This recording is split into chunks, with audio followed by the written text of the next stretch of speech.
Princess, kamusta na pakiramdam mo? Okay na po ako, pero sabi po ni Lola, huwag muna daw po akong lalabas kapag walang kasama. Ikaw naman kasi. Paano na lang kung nalunod ka kanina? Paano na kami ng daddy mo? Malulungkot po ba kayo kapag nalunod ako, Mami? Oo naman. Siyempre malulungkot ako. Talaga po? Princess, alam ko kung minsan, hindi ko napapakita sa'yo yung pagmamahal ko.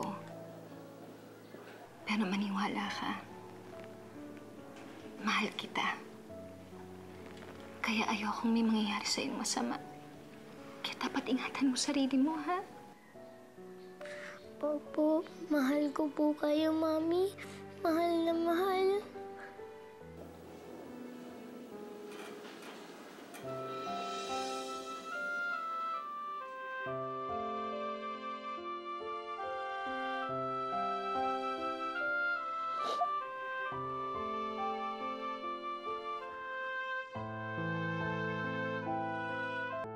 Walang problema sa akin yan, Pamela.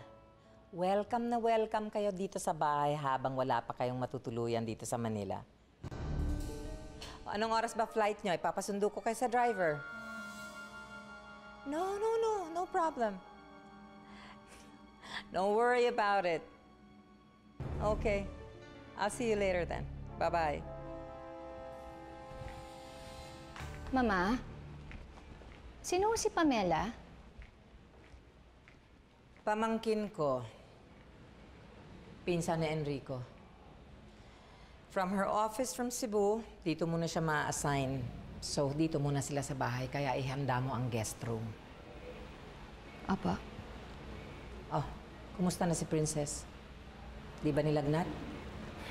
Sa awa ng Diyos, hindi naman. Pasalamat ka nakaligtas ang bata.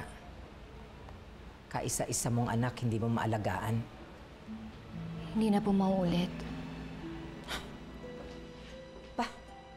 Talagang hindi na. Dahil pag inulit mo pa yon, hindi na kita mapapatawad. Pasalamat ka. Tinanggap kita bilang asawa ng anak ko. Pero Jesus Christ, pagbabantay lang ng apo ko, hindi mo pa magawa, palpak ka. Mabel, when I was your age, binabantayan ko si Enrico. And at the same time, I was establishing a business. Pero ni minsan, hindi ko siya pinabayaan. Sana umaya ka sa akin. Hindi yung tatanga-tanga ka.